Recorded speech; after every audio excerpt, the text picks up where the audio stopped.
Vamos a abarcar todo ya lo que es el estómago, que es lo que teníamos que haber dado la vez pasada, y luego vamos a hablar de todo lo que es ya el intestino.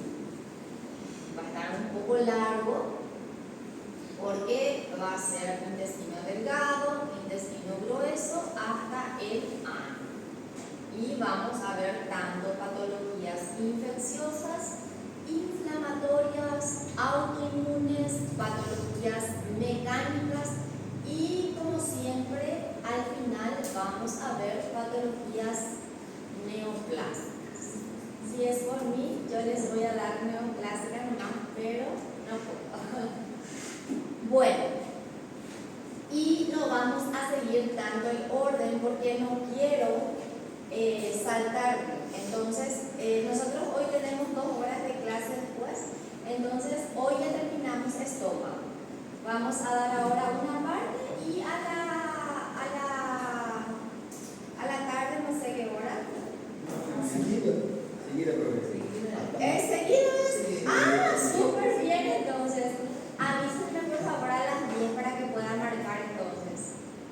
Porque entonces tenemos de 10 a 12. Entonces hoy ya terminamos estómago. Entonces mañana una parte de intestino y luego terminamos. Perfecto. Bueno, no sé si quieren apagar la luz de enfrente.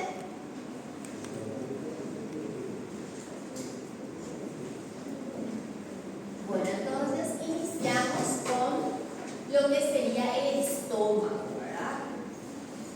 ¿Cuáles son los temas que hoy vamos a tocar con respecto al estómago?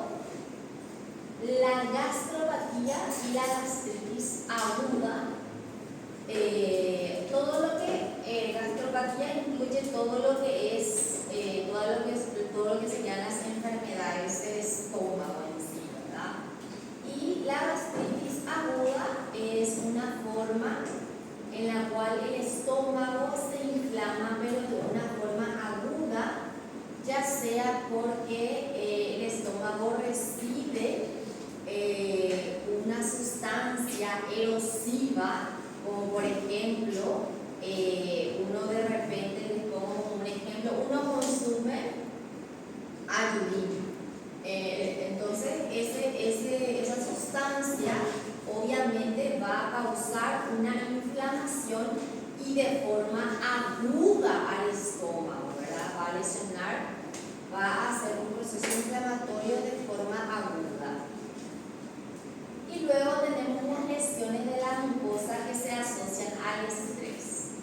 O sea, también por estrés podemos tener lesiones. Y lo más importante que vamos a ver hoy, ahora mismo, ¿verdad? Son lo que es la gastritis crónica, ¿verdad?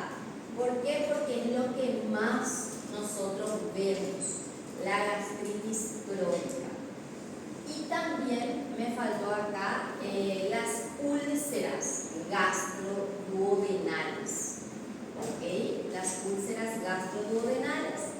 Y por último, vamos a terminar entonces a las 12 con los pólipos y lo que serían los tumores gástricos, ¿verdad? Bueno, primeramente entonces empezamos con lo que sería la gastritis, ¿verdad? Que es la inflamación de la mucosa gástrica, como les había mencionado. El diagnóstico en cuanto a la histología, bueno, nosotros vamos a clasificar entonces a nuestra gastritis en una gastritis aguda y una gastritis crónica, ¿verdad? La gastritis aguda, quiero que atiendan muy bien esta parte, porque en la gastritis aguda lo que voy a ver en mi mucosa gástrica es una inflamación constituida por una infiltración de células inflamatorias de tipo neutrofílicas. Y por último, ¿verdad? La inflamación crónica, que se caracteriza por y atiendan bien porque yo les estoy dando conceptos, la gastritis crónica se caracteriza por la expansión de la lámina propia constituida por linfocitos y plasmocitos.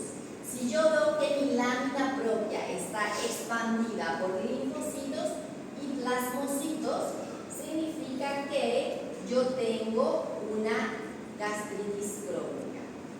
Y si en mi epitelio y en mi lámina propia, aparte de tener el infiltrado linfocítico y plasmocítico, veo también neutrófilos, no vamos a decir gastritis crónica y aguda. Vamos a decir gastritis crónica activa. ¿Qué significa eso? Que si yo en una gastritis crónica que se caracteriza por el infiltrado inflamatorio constituido por linfocitos y plasmocitos veo neutrófilos, significa que es una gastritis crónica con actividad. ¿Okay? Si yo veo neutrófilos, eso se llama gastritis crónica activa. Y obviamente cuando hay un proceso inflamatorio crónico, la lógica de lo que yo siempre les digo, primero vengo con algo crónico, luego el epitelio que intenta hacer adaptarse, entonces va a surgir una metaplasia. ¿Okay? Y por último va a sufrir esa metaplasia que va a sufrir una displasia y luego vamos a tener ya nuestro adenocarcinoma gástrico, ¿verdad? Bueno, entonces la aguda puede ser por diferentes causas, ¿verdad? No es algo muy frecuente de ver. Es un proceso inflamatorio agudo de la mucosa gástrica que puede acompañarse de hemorragia y erosión de la mucosa. Causas: AINES, ibuprofeno, paracetamol, obviamente no un ibuprofeno, un paracetamol. Ahí te querés medio irte para el otro lado, ¿verdad? Y te bajás, no sé, 20 ibuprofeno, 20 paracetamol y lo único que te conseguiste, te ganaste una gastritis aguda, ¿verdad? El alcohol también puede causar, tabaco, antineoplásicos, tratamientos utilizados para la quimioterapia, la uremia, que es cuando vemos renal, vamos a ver que la uremia es un estado de insuficiencia renal aguda. El estrés puede causar también una gastritis aguda, así que nosotros que nos estamos exponiendo a algún grado de estrés podemos sufrir de una gastritis aguda.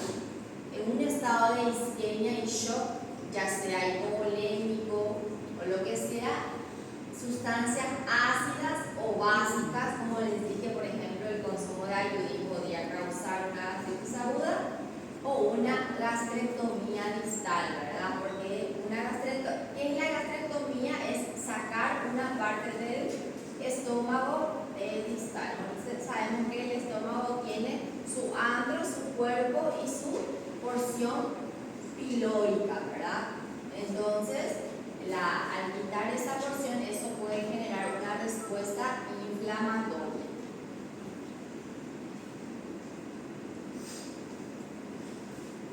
Bueno, entonces, ahí tenemos lo mismo, se produce una secreción. ¿Qué es lo que ocurre?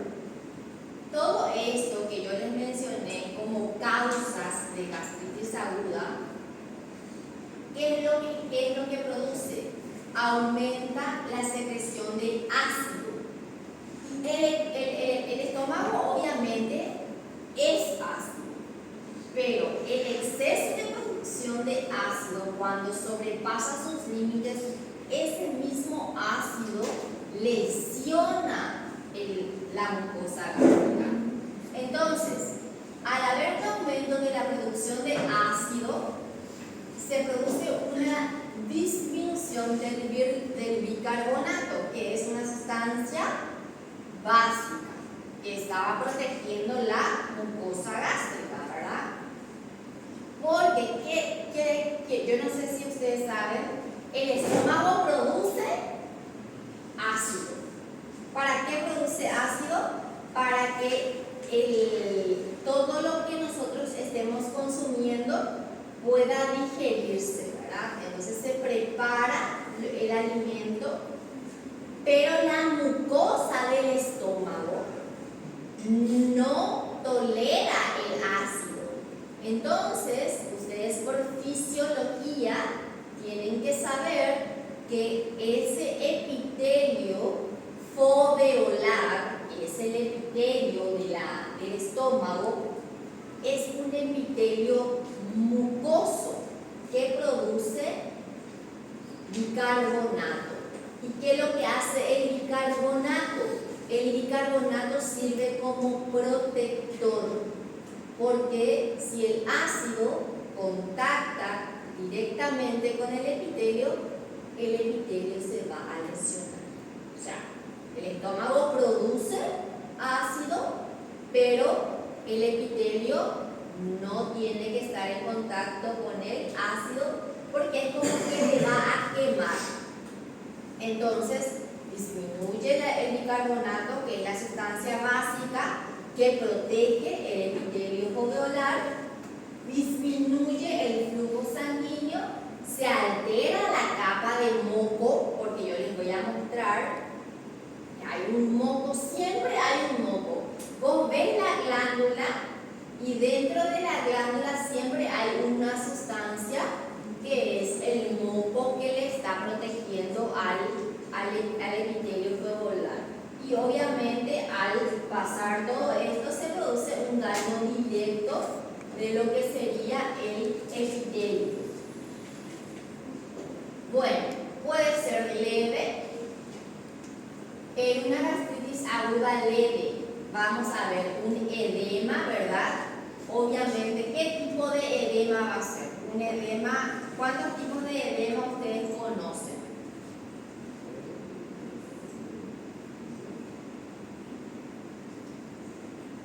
Cuando quiero tomar mi café y descansar un rato, ya saben ya eso. ¿Cuántos tipos de edema conocemos, chicos?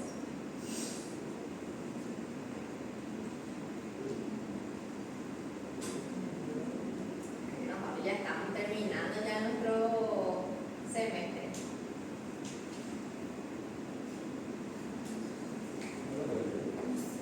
Tenemos un exudado y un transudado. ¿Se acuerdan? El exudado era el tipo de edema que se da en un proceso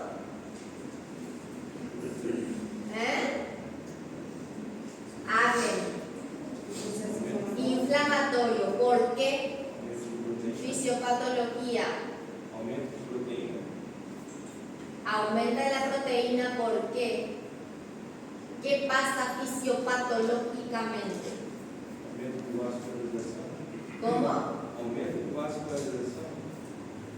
Aumento de la permeabilidad vascular. Chicos, estudian. Preguntas de examen. Finales. Fáciles. Entonces, al haber un aumento de la permeabilidad, la fibrina sale del sistema sanguíneo. Entonces, el edema que es producido en un proceso inflamatorio va a ser un edema rico en proteínas porque hubo un aumento de la permeabilidad vascular. Vamos a ver congestión vascular. Los vasos sanguíneos van a estar congestivos, van a estar llenos de sangre. El epitelio, por lo general, está intacto, ¿ok? El epitelio está intacto. ¿Qué significa eso? Yo no voy a ver erosión epitelial y tampoco úlcera, ¿ok? El epitelio, cuando la cosa es agudo, nada todavía de eso pasa. y el infiltrado de neutrófilos, ¿verdad? Que es lo más importante para hacer el diagnóstico. Y ahí les puse ya la palabra actividad para que entiendan qué significa actividad. Neutrófilos por encima de la membrana basal. ¿Qué significa eso? Neutrófilos en el epitelio, neutrófilo intraepitelial. Y la presencia de neutrófilo intraepitelial significa actividad. ¿Ok? Cuando aplico ese término, aplico en una gastritis crónica cuando veo neutrófilos en el epitelio. ¿Entienden? ¿Ok? Cuando la lesión es mucho más intensa, cuando la causa es mucho más intensa, puede haber erosión, puede perderse parte del epitelio y puede sufrir una hemorragia, ¿verdad? Si se erosiona y esa erosión agarra un vaso sanguíneo, eso puede producir una hemorragia, lo cual nosotros le vamos a llamar hemorragia digestiva alta, ¿verdad? ¿Y cómo se va a manifestar una hemorragia digestiva alta clínicamente? El paciente va a vomitar sangre. ¿Cómo se llama eso?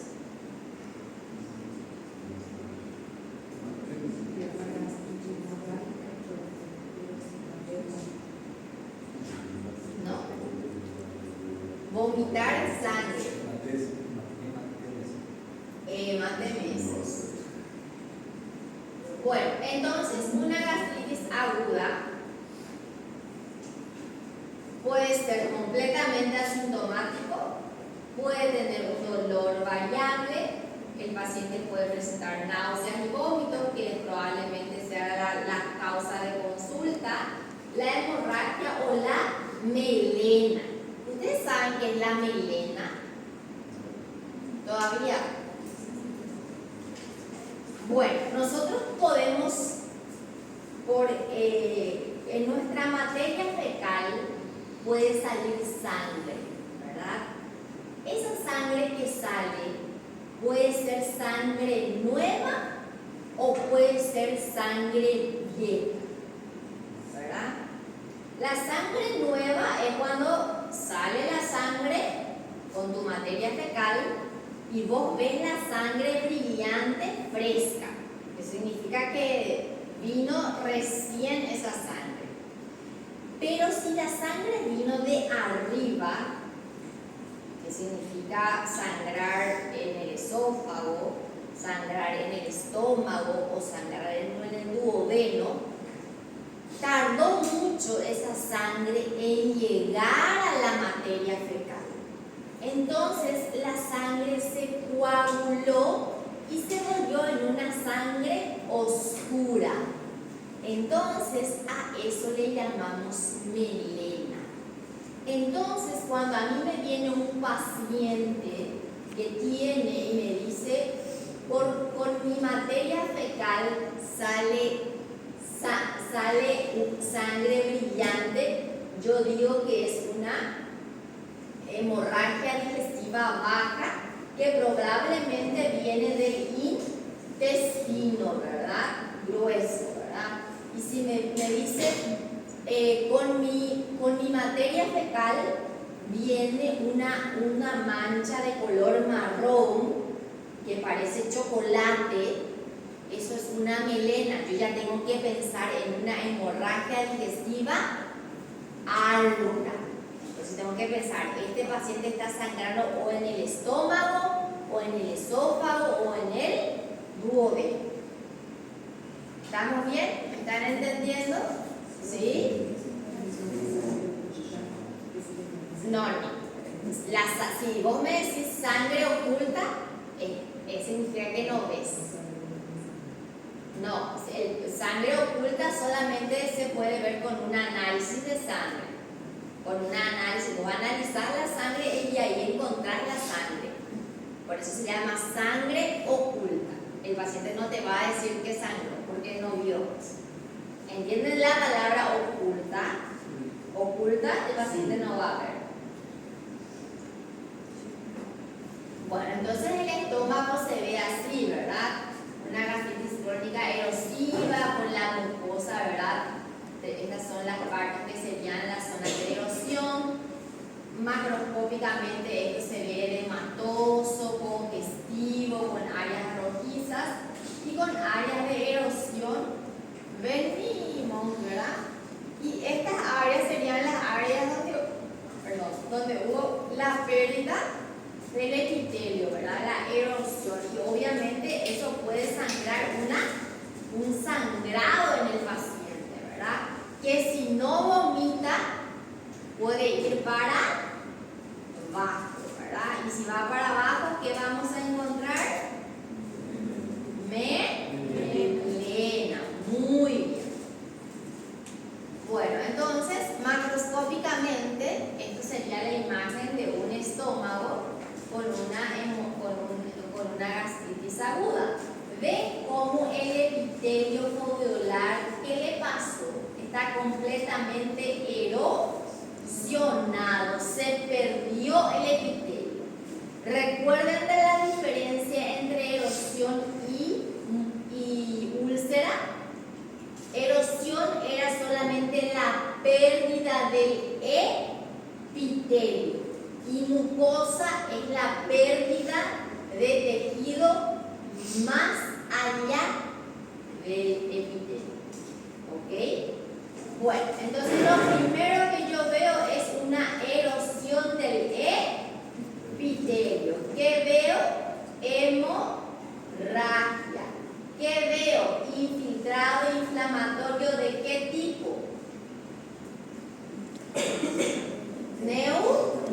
Neutrofílico. Entonces esto es una inflamación aguda con erosión y hemorragia. ¿Okay? El endoscopista entra, hace su biopsia y nos encontramos con esto. Acá no hay linfocitos, acá no hay plasmocitos. Recuerden que por histología la lámina propia siempre tiene linfocitos y plasmocitos, ¿verdad? Toda lámina propia, sea de donde sea, tiene que tener linfocitos y plasmocitos porque ellas son nuestras primeras células de defensa. Pero ¿cuál es la diferencia con una gastritis crónica? Que yo les dije que en la gastritis crónica va a haber una expansión de la lámina propia, constituida por linfocitos y plasmocitos. Sin embargo, cuando es normal, voy a ver linfocitos y voy a ver plasmocitos, pero en menor cantidad. Y eso es normal. ¿Ok? ¿Vamos bien? ¿Me siguen? ¿Sí? Cualquier cosita me preguntan. Y estas serían las formas leves, ¿verdad? Acá tenemos el epitelio glandular, ¿verdad? De nuestro estómago, ¿verdad? Y acá, ¿qué tipo de células encontramos? ¿Qué apunta la flecha? Neutrófilo, ¿verdad? Entonces, esto es una gastritis aguda, pero es más leve porque no estoy viendo erosión ni hemorragia. Y quiero que me atiendan acá porque les acabé de decir algo. Este es el epitelio, ¿verdad? ¿Estamos de acuerdo con que este es el epitelio? Esta es la membrana basal. ¿Y qué es esto? La lámina propia. ¿Y yo qué veo en la lámina propia? Linfocitos.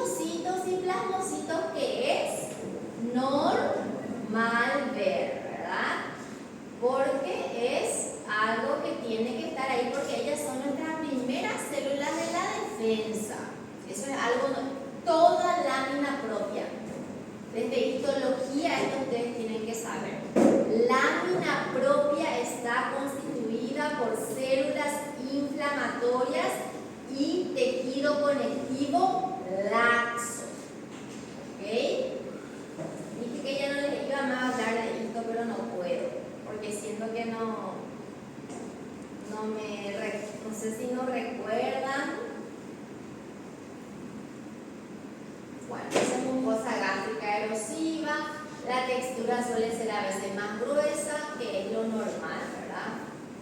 Y acá observamos en una gastritis aguda, se observa el infiltrado.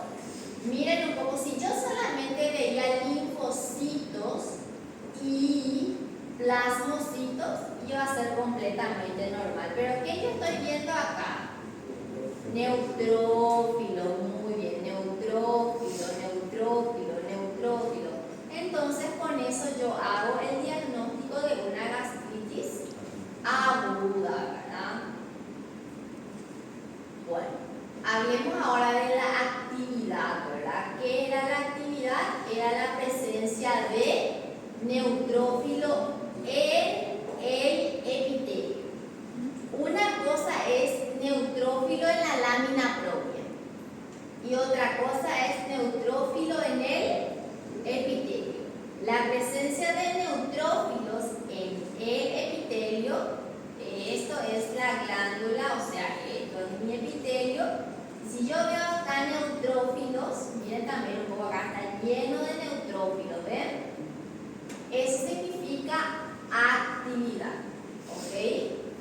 Y la erosión, como les dije, es la pérdida del epitelio en forma superficial. La hemorragia se va a caracterizar por la salida de sangre, ¿verdad?, de los vasos sanguíneos, de eritrocitos, y la gastritis hemorrágica erosiva aguda, ¿verdad? ¿Quedó claro? Sí. Bueno, vamos con la crónica. Es la presencia de cambios inflamatorios de la mucosa, y esto es muy importante porque acá vamos a ver cambios, porque la inflamación va a producir ya un cambio arquitectural en lo que es la histología del estómago, ¿verdad? Entonces hay una presencia de cambios inflamatorios mucosos crónicos que pueden asociarse a atrofia de la mucosa.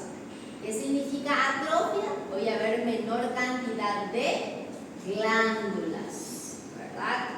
Y si yo tengo menor cantidad de glándulas, ¿qué producen las glándulas del estómago?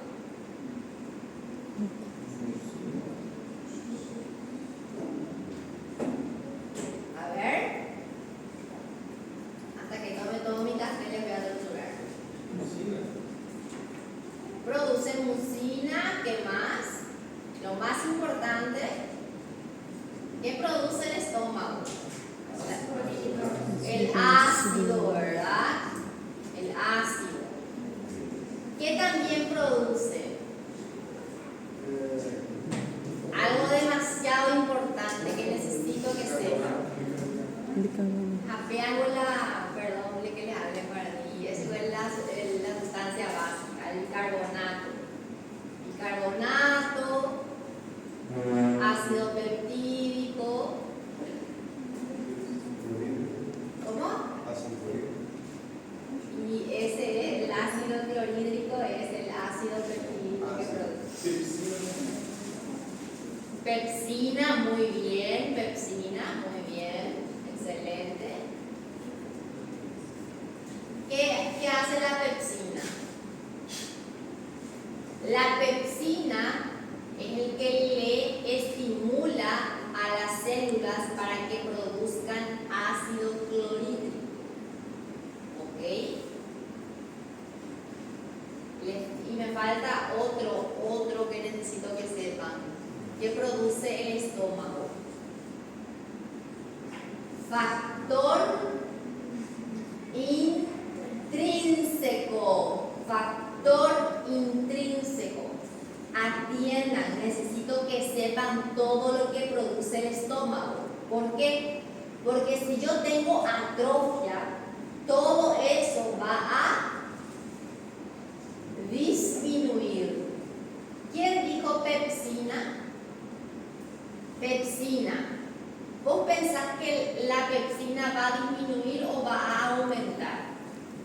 Si yo te dije que la pepsina estimula la producción de ácido clorhídrico,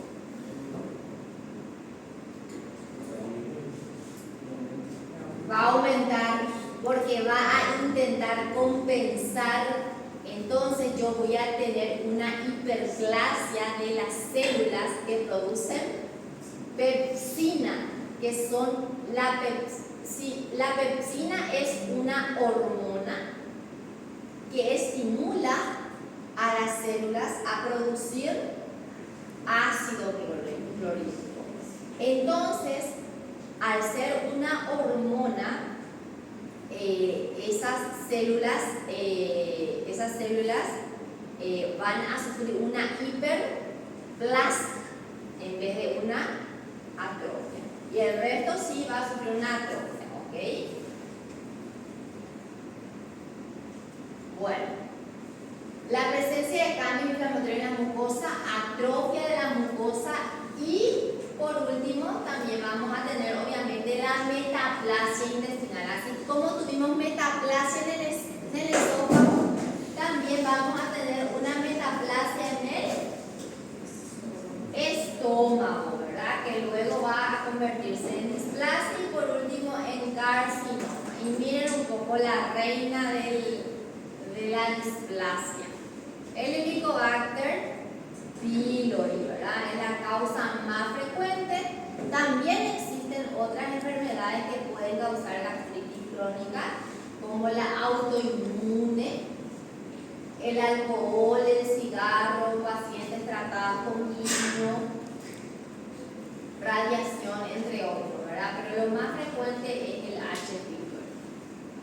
La gastritis crónica por Helicobacter pylori es la asociación más frecuente, está presente en el 90% de todas las biopsias gástricas que nosotros evaluamos, hay Helicobacter pylori.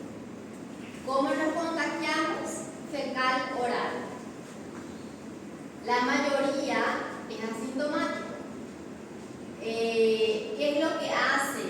Atiendan un poco lo que hace el Helicobacter pylori. La bacteria, el ácido, aparte de hacer que nuestros alimentos puedan digerirse mejor, que también tiene su función, ese ácido también tiene una función inmunológica, o sea, la de matar bacterias.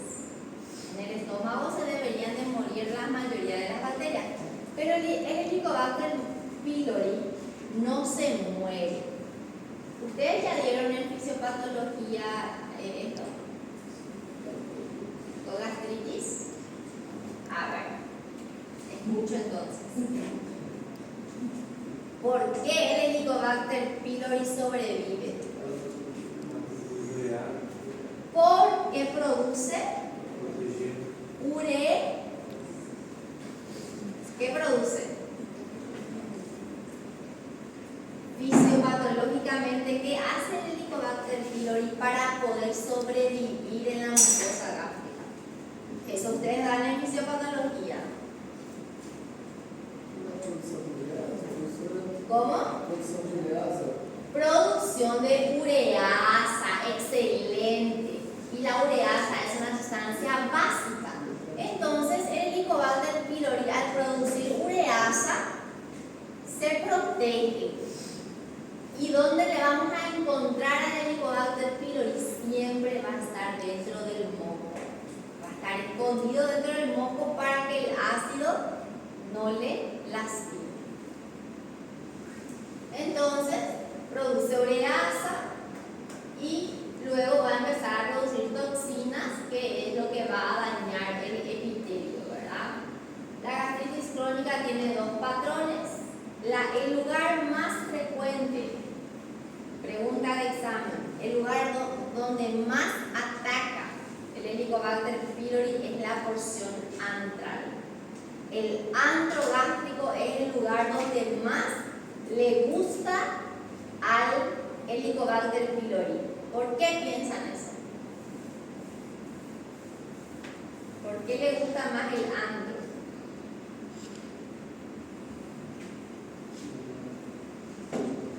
Porque en el antro se produce menos ácido y él no quiere ácido.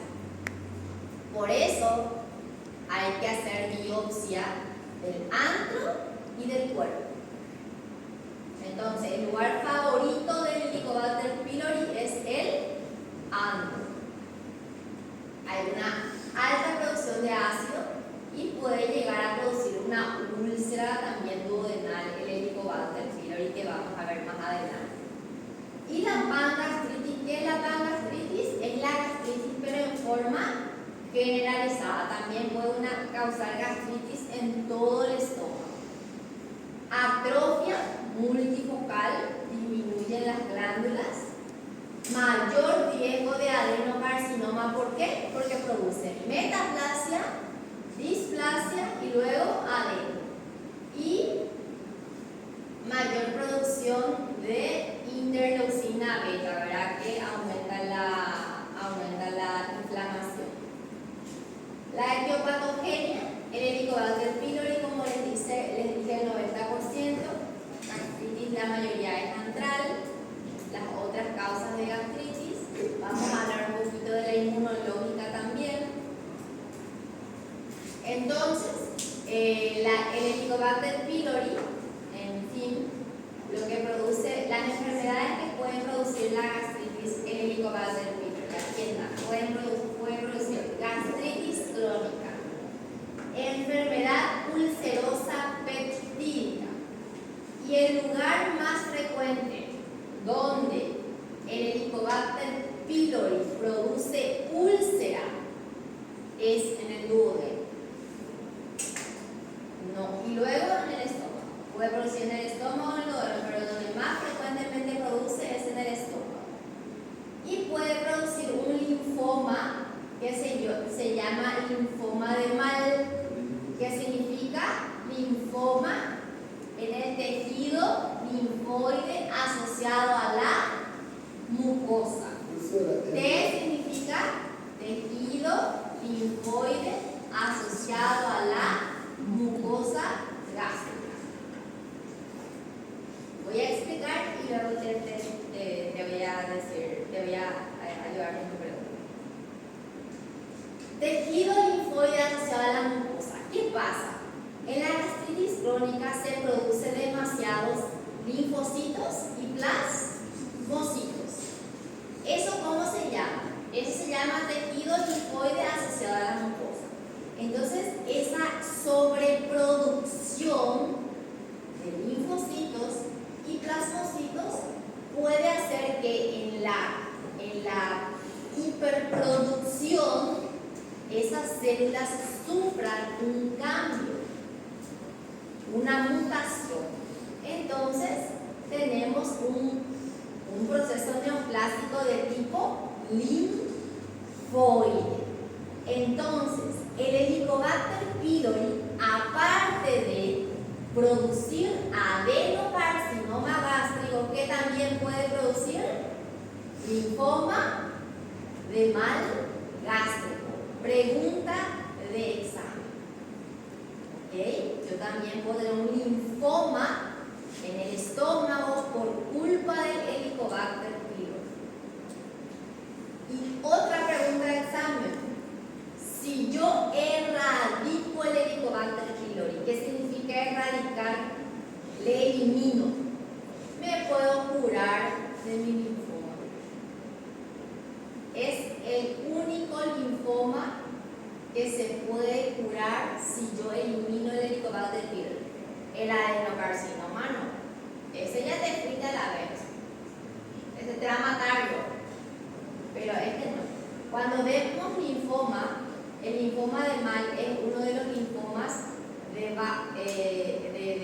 bajo grado, o sea que son linfomas no agresivos, no muy agresivos. Y recuerden, si vos le erradicás al Helicobacter pylori, te podés curar del linfoma gástrico. Pregunta de examen. ¿Me están entendiendo? ¿Estamos entendiendo? ¿Tu pregunta? A doutora falou que a pylori, a primeira senhora falou que era úlcera no duodeno, depois falou que era gástrica. Qual que é? Porque el Helicobacter pasa al duodeno. Então, mas é mais comum no duodeno. Es más común en el duodeno. porque el duodeno está menos preparado todavía. Entonces no vamos a tener una duodenitis, directamente vamos a tener una úlcera. Porque la persona no es próxima del duodeno, es también social. Exactamente, y a ese nivel pues ya disminuye la producción de ácido. Sí. Entonces esta es la fisiopatología, ¿verdad? Entonces el Helicobacter pylori, ¿qué hace? Produce ureasa, ¿verdad? Desdobla la urea en amonio y CO2, y el amonio hace que pueda sobrevivir ahí. El amonio, ¿qué hace? Neutraliza la acidez gástrica y lesiona el epitelio superficial gástrico, permitiendo la adherencia de la bacteria. El Helicobacter pylori es un flagelo con movilidad que le permite atravesar la capa mucoide y tiene proteínas que se llaman proteínas de la membrana baba, que le permite adherirse al epitelio y es necesaria para la colonización del epitelio. ¿Qué significa colonización? Para que se queden ahí, porque si no van a salir. Produce adhesinas, que son enzimas o proteínas, para que el Helicobacter pylori se quede ahí y no se mueva. Y acá esto es lo que produce, ¿verdad? Esto que ven acá son es el Helicobacter pylori, que produce las toxinas, el amonio y la inflamación, ¿verdad? Bueno, entonces vamos en la gastritis cólica por el Helicobacter pylori. Ataca más la porción antral, en el 90% produce 90% gastritis crónica antral, produce úlcera peptídica, que vamos a ver después, produce cáncer gástrico, ya sabemos que produce dos tipos de cáncer gástrico, adeno y linfoma, ¿verdad? Medio de contacto fecal local, prevalencia del 10 a 90%, son flagelos que producen ureasa, eleva el pH, producen toxinas y su lugar favorito es el antro. ¿Ven? Hay una expansión de la lámina propia constituido por linfocitos y plasmocitos, y aparte de eso que veo neutrófilo. Entonces esto es una gastritis crónica activa. Bueno, y por acá dentro del moco, ahí está el Helicobacter pylori. Se puede ver en una coloración de HIV. Muy difícil, pero se puede ver. Pero hay una coloración especial, y ahora me van a recordar para mi segundo trago, microbiología. ¿Con qué se colorea el Helicobacter pylori?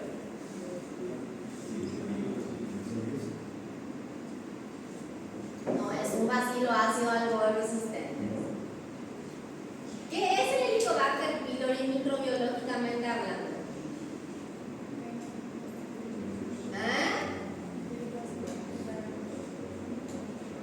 ¿El Helicobacter pylori qué es?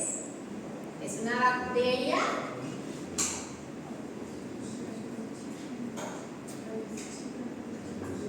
flagelada, ¿verdad? Se colorea con H y E. ¿Cuál es la mejor forma de verle al Helicobacter pylori? ¿Cuál es la coloración?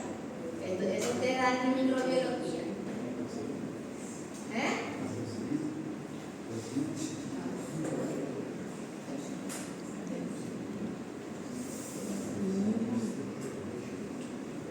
Parece que vamos a volver a las clases invertidas, en donde ustedes van a estudiar y después van a venir a dar la clase, porque no me están sabiendo nada de microbiología, no me están sabiendo nada de historia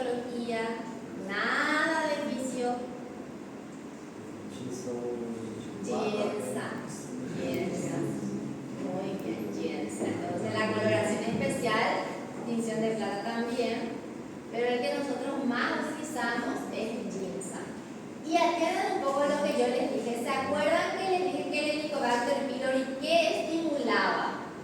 La producción de linfocitos, ¿verdad? El tejido linfoide que está asociado a la mucosa está estimulado. Entonces, ¿qué yo puedo ver? Folículos, ¿qué son estos? Folículos linfoides, primarios o secundarios.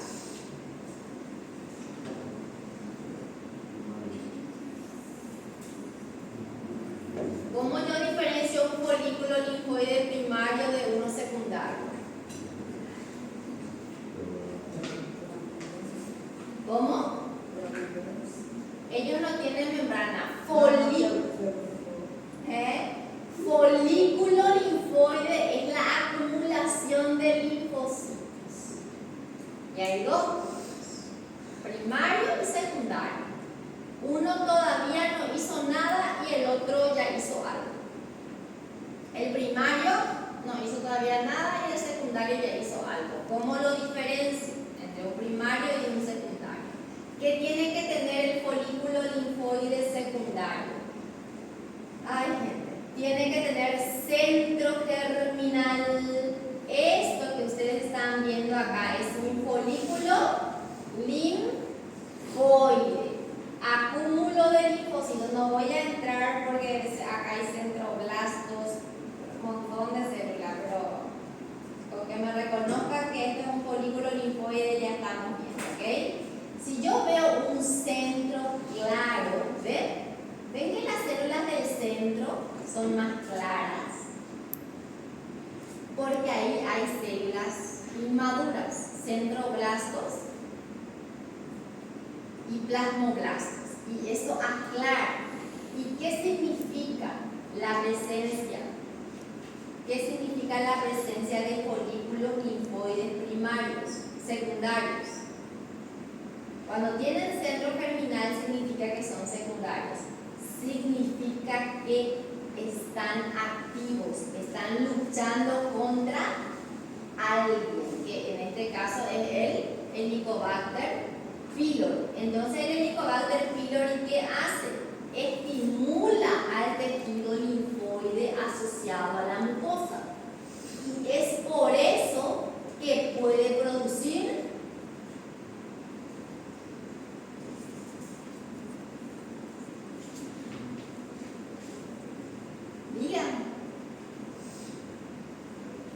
digan equivóquense que ahora es el momento de equivocarse.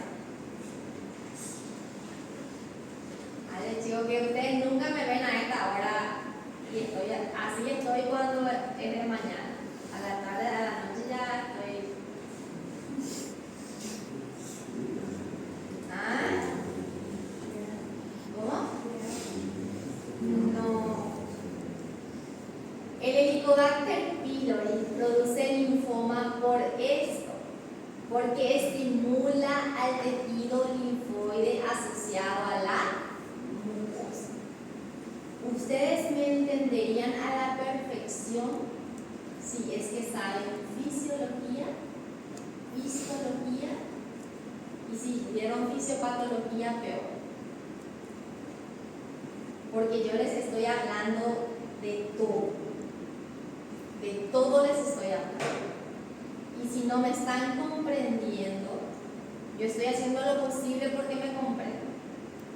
Entonces necesito que estudien para que me puedan aprovechar. Ustedes me pueden exprimir, sacar el jugo, pero necesito que me ayuden.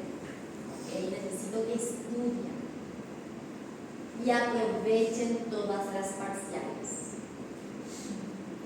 ¿Okay? Aprovechen esos puntos que les doy, porque les cuento, no van a pasar sin sus parciales. El ordinario, el complementario y el extraordinario es hacer 50 puntos en esos exámenes milagrosos. Así que aprovechen y estudien. Yo siempre les dije, cuando empezamos a dar anatomía patológica, en anatomía patológica se da todo, porque es patología. Ustedes lo único que tienen que saber es cómo tratar tratar con antibióticos, ¿verdad? Y omeprazol y todas esas cosas, la que yo no sé muy bien porque yo no trato. Pero después usted ve fármaco, tiene que saber después cómo se tiene que tratar, ¿verdad? Y esta es una coloración de ginseng, ¿verdad? Ginseng en inglés. Miren un poco, acá está nuestro epitelio gástrico. Este es el moco que produce el epitelio y acá dentro del moco está escondido el Helicobacter pylori. Si vos querés encontrar al Helicobacter pylori, no le vas a encontrar acá, no, le vas a encontrar acá dentro del moco, porque es el lugar que le gusta, porque ahí él se encuentra protegido, ¿ok? La misma cosa por acá. Esta es la tinción de plata que mencionó el compañero, ¿verdad? Acá también se les ve demasiado bien. En la tinción de plata, ellos se ven de color negro. ¿Ven? Todo esto que ven acá es Helicobacter pylori. Nosotros nuestro hospital es muy pobre, así que con hematocina y eosina tenemos que ver. Entonces, y esta es una coloración de ginseng. Mira, este paciente está lleno de Helicobacter pylori. Siempre dentro del moco, en la luz, dentro de la luz de la glándula, hay que buscarlo. Miren un poco, este por ejemplo es una coloración de H y E, hematoxilina y eosina, y igual se ve, pero tengo que saber dónde buscarle y tener muy buen ojo para buscarle. Cuesta muchísimo encontrar. A uno le veo y ya le doy Helicobacter pylori. ¿Por qué? Porque el paciente se hace una biopsia, ¿verdad? Porque quiere saber si tiene o no Helicobacter pylori. Y si yo le digo que no, no le van a dar el antibiótico y no va a ser tratado. Entonces yo tengo que verle. Y si todo me dice que hay, pero no veo el Helicobacter pylori, ahí pido la coloración de ginseng, porque ginseng sí tenemos. Y se ve el Helicobacter pylori. Entonces, estas ya son tinciones de inmunohistoquímica.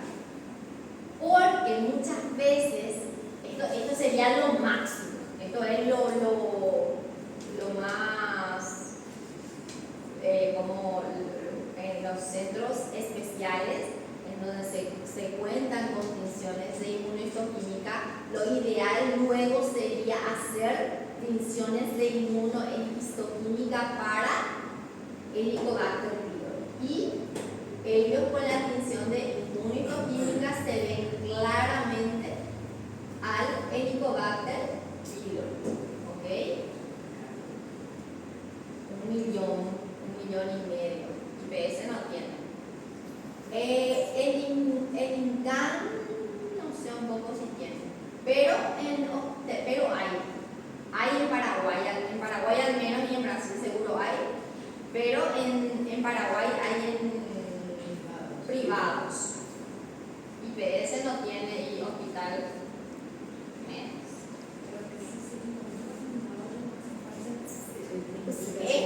Esto haces solo cuando no encontrás, ¿entendés? Pero cuando tu biopsia, cuando vos ves neutrófilos, ves inflamación crónica, ves folículos linfoides, o sea, todo te hace sospechar, pero no le ves, ahí podés hacer. Yo nunca hice porque yo trabajo en un hospital pobre. Yo máximo llego al Jensen y se ve. Pero a ver, incluso ya llegué a decir que sí hay, aunque no lo haya visto. Porque estoy casi segura que está ahí, porque toda la histología me dice que hay. Entonces le doy. Bueno, y esta, les dije que casi el 90% de la gastritis era por Helicobacter pylori. Y esto es el otro 10%.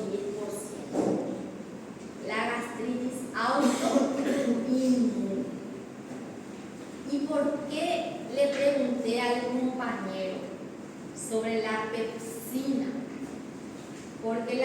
leucina, ¿verdad? Era una hormona que estimulaba la producción de ácido clorhídrico, ¿verdad? ¿Qué ocurre? Como cualquier enfermedad autoinmune, nuestras células producen anticuerpos que van a atacar y a matar a nuestras células. Eso es, a fines prácticos, eso es una enfermedad autoinmune. Producimos anticuerpos que dañan y matan a nuestras propias células. ¿A quiénes le matan? A las células parietales. Las células, nosotros tenemos dos tipos de células principales en el estómago: las parietales y las principales. ¿Ok? Las parietales y las principales. Las parietales son las que producen el ácido clorhídrico y el factor intrínseco. Entonces, ¿qué va a disminuir? Ácido clorhídrico y factor intrínseco. Vayan estudiándole al factor intrínseco porque enseguida les voy a empezar algo.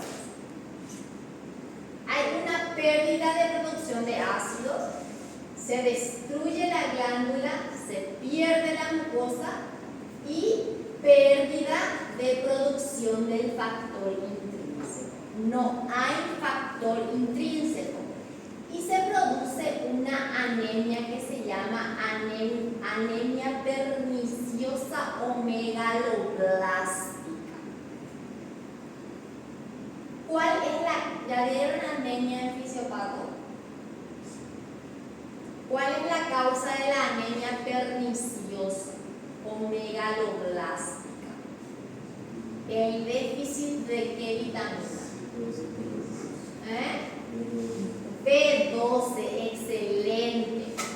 En el intestino delgado yo tengo que absorber la vitamina B12 que viene de los alimentos. La vitamina B12 tiene que entrar al organismo gracias al factor intrínseco. Que les voy a hablar así de una forma muy básica para que me entiendan. El factor intrínseco es el que le abre la puerta a la vitamina B12 para que pueda entrar. ¿Y qué pasa en la gastritis autoinmune?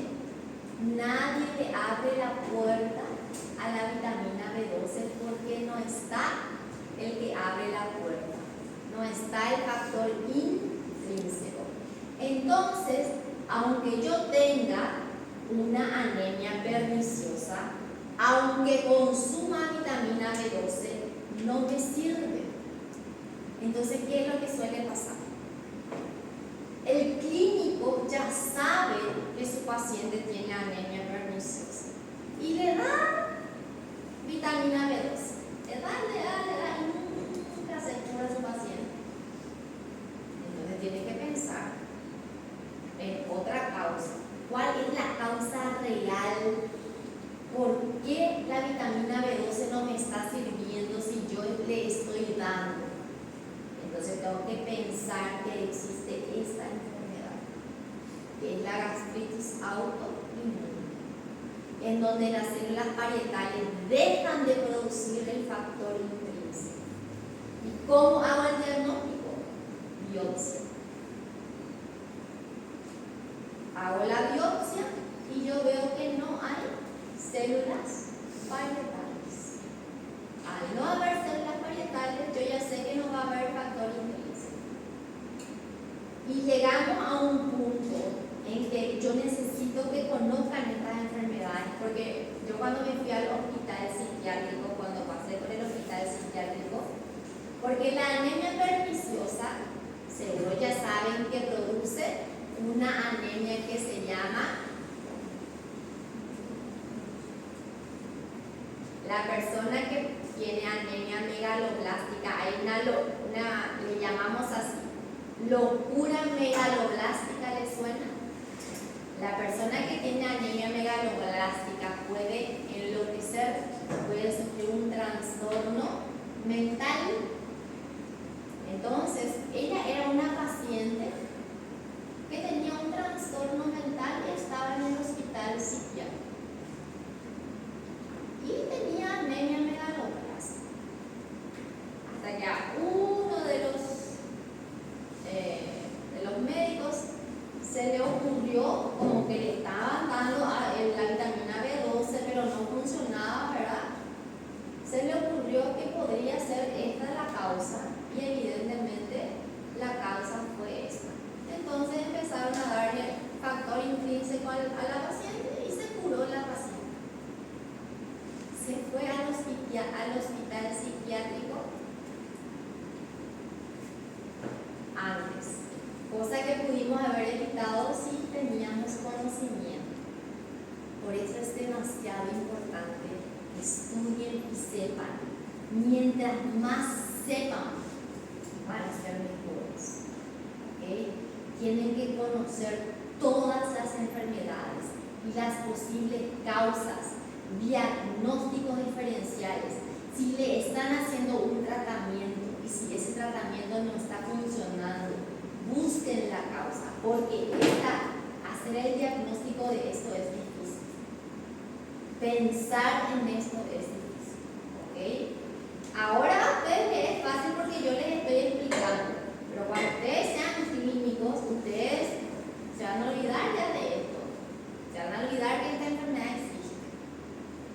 Entonces, por lo menos que se quede ahí en el fondo de la memoria de ustedes, existe esta enfermedad.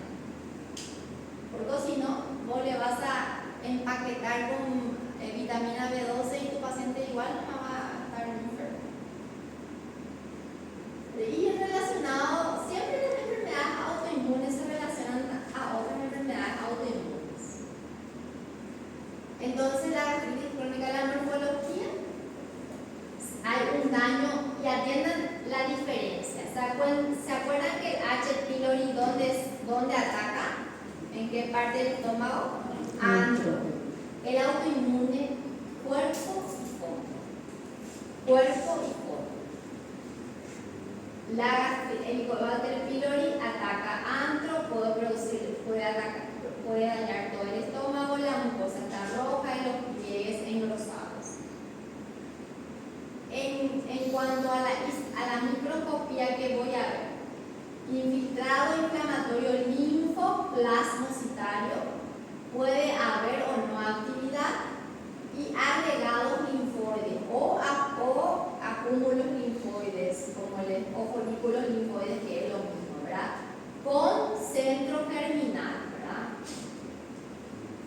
Entonces acá encontramos nuestro epitelio foveolar, nuestro cuerpo. Miren un poco la poca cantidad de glándulas que hay. Hay una atrofia glandular. ¿Qué es esto?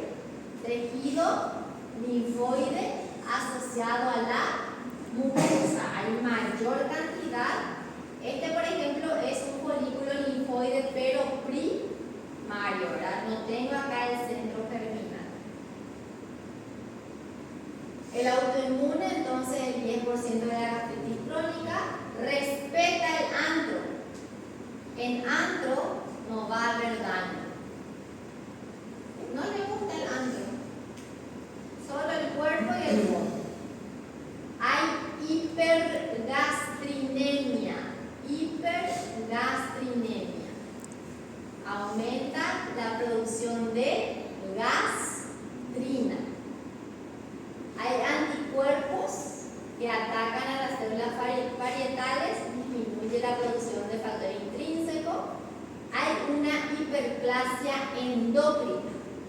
En el epitelio del estómago hay unas células endócrinas, que son las células que se encargan de producir la gastrina para la producción del ácido gástrico. Y como no hay ácido gástrico, estas células endócrinas que sufren hiperplasia porque intentan estimular la producción de la gastrina. Entonces, hay pérdida de células parietales, ausencia de ácido, hay un aumento de la gastrina y una hiperplasia de las células E. ¿Qué son las células E? Son las células endocrinas que se encargan de producir la gastrina. ¿Estamos? Cambios megaloblastos. A ver quién sabe qué es megaloblasto. Estoy por terminar mi café, ya me voy a dejar de estudiar.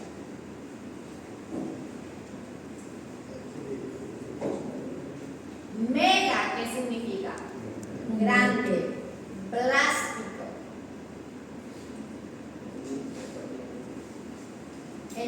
Los eritrocitos son grandes. Voy a hacer el hemograma. Ustedes ya vieron esto, creo, ¿verdad? Al menos ya dieron el fisiopato. En el hemograma vos ves y evalúas tu volumen corpuscular medio, ¿verdad? Y ves si tus glóbulos rojos son pequeños, o sea, microcíticos, o si son grandes, macrocíticos. Acá los glóbulos rojos son macrocíticos, que se les puede también llamar megaloblásticos. Entonces tus glóbulos rojos van a ser grandes. Daño difuso oxímbrico y ausencia de daño antral, gran diferencia con el Helicobacter pylori. Atrofia. Hay mucha atrofia en la autoinmune, cambios megaloblásticos y metaplasia intestinal. El epitelio pasa de ser foveolar a intestinal. ¿Y qué voy a ver? Esto que ven acá no me ayuda. Esto es normal, ¿verdad? Este es un epitelio gástrico normal. ¿Y acá qué le pasó a mi epitelio? ¿Qué sufrió mi epitelio del estómago? ¿Qué son estas células? ¿Qué es esto? Cilíndrico, simple, con microvellosidades y células caliciformes. Metaplasia intestinal. Muy bien. Esta metaplasia después, ¿qué le va a pasar? ¿Qué va a sufrir? Displasia. Y luego, adenocarcinoma. ¿Qué le pasó a mis células? A mis células G, que son las células neuroendocrinas que se encargan de producir gastrina. Esta es una tinción especial de inmunohistoquímica. Sufrieron una hiperplasia porque intentan estimular la producción de ácido clorhídrico. Y miren, entonces acá tenemos un acúmulo linfoide, tenemos nuestro infiltrado inflamatorio linfoplasmocitario con presencia de neutrófilos. ¿Ven los neutrófilos en el epitelio? Llegan a ver, acá hay un neutrófilo, acá hay otro neutrófilo. El neutrófilo puede estar en el epitelio o en la lámina próxima, ¿verdad? Y una atrofia glandular, disminuye la cantidad de glándulas. Laura. Voy a poner alarma, ¿verdad? Porque después seguimos, pues.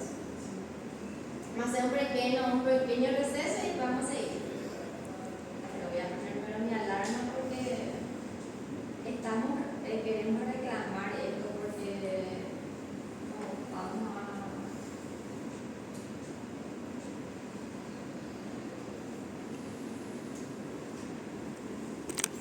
Este tema es yo, por ejemplo, llevo hoy mi colectivo llegó temprano.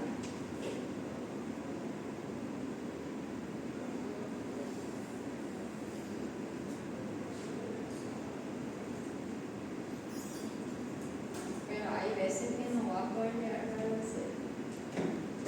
Bueno, entonces, ¿cómo se llama? Yo veo esto en la cómo se llama esto? Una gastritis crónica, ¿verdad? Es una gastritis crónica activa con atrofia glandular y presencia de folículos linfoides, ¿verdad? Y acá con la tinción de inmunohistoquímica se ve el Helicobacter pylori, ¿verdad? La cronicidad. ¿Cuándo yo sé que es crónico? Cuando la lámina propia, este es mi epitelio, ¿verdad? Y esto es mi lámina propia, está expandido, aumentado por linfocitos y plasmocitos. Y la actividad es cuando veo neutrófilo, entonces gastritis crónica activa, gastritis crónica activa. Otros cambios, puede haber mitosis, metaplasia. Para que haya metaplasia tengo que ver células caliciformes. Atrofia, disminuye la cantidad de glándulas y puede sufrir displasia, ¿verdad? O sea, ya puede haber una alteración en la citología, ¿verdad? ¿Qué significa? Cuando hay displasia, las células van a ser atípicas, los núcleos van a ser más oscuros, hipercromáticos, va a haber pérdida de la arquitectura, va a disminuir la cantidad de células caliciformes. Y si eso atraviesa la membrana basal, se convierte en un adenocarcinoma. Y luego existen formas especiales, ¿verdad?, de gastritis, ¿verdad? Como la eosinofílica, donde el infiltrado no es neutrofílico, sino que es eosinofílico, va a estar lleno de eosinófilos. Ataca más a mujeres, en Andrew pylori. Luego está la alérgica, también va a haber eosinófilos. Después está la gastritis por linfocitos T. Pero esto lo vamos a manera de conocimiento nomás. Lo que más quiero que aprendan bien es la gastritis por Helicobacter pylori y por la autoinmune, porque son las más importantes. Esto es muy poco frecuente. Pues está la de Crohn, las granulomatosas, por enfermedad por injerto de huésped, por AINE o por algún trauma. Esto vamos a pasar nomás. Y ahora vamos a hablar de la enfermedad ulcerosa peptídica. Enfermedad ulcerosa peptídica. Úlcera, pérdida de tejido. Peptídica a causa del ácido clorhídrico, ¿verdad? Úlcera, este es el estómago y esta es la zona de la úlcera. ¿Por qué? Porque no hay pliegues del estómago, de la mucosa gástrica. Es una solución de continuidad o lesión en sacabocados del tracto alimentario que se extiende a través de la muscular de la mucosa a la submucosa o a mayor profundidad. Incluso esto puede perforarse y si se perfora puede producir, ¿verdad?, una hemorragia. Esa es mi alarma, ¿no? La úlcera, la brecha en la mucosa que se extiende más allá de la muscular de la mucosa hacia la submucosa a mayor profundidad. Ahí lo que les dije.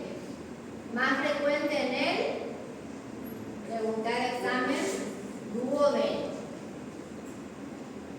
Es crónica, suele ser única y es por acción del cubo gástrico, ¿verdad?, del estómago. Esperen que ahí se va a llamar la lista un ratito. Y tienen que firmar también, ¿verdad, María Luisa?